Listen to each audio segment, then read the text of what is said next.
Sleep is one of the most important things that we do. We spend a third of our lives doing it. One of the things I learned really early on in my career is if I wanted to get kids and parents and people on board with sleep, I had to tell them how it would improve their lives, and sports was the way to do it. In my talk, I'll share some science-backed strategies along with practical tools specifically designed for women just like yourself, so you can stop surviving on caffeine and start thriving on real restorative sleep. I'll teach you how these devices actually work, what they consistently miss, and how to read your sleep data like I do. If you track your sleep, you owe it to yourself to understand it. Most physicians receive less than 2 hours of sleep education in training. In my talk, I'll walk you through how I approach sleep supplements as a sleep physician, how to think about dosing, indications, contraindications, and when supplements help and when they can actually cause harm. We'll use real-world case examples, review supplement categories and brand considerations,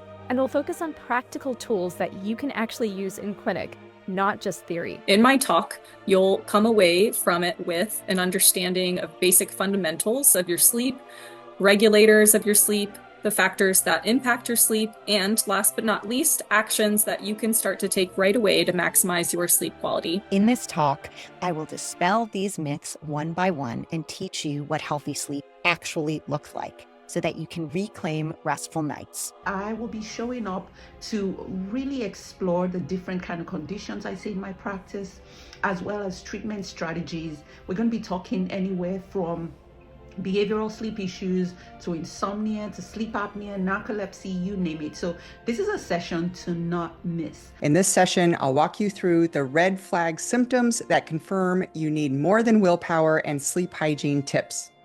And I'll tell you what that more looks like. Healthy sleep is a potent form of self-care, and it's time. It's time to shine a light on the night.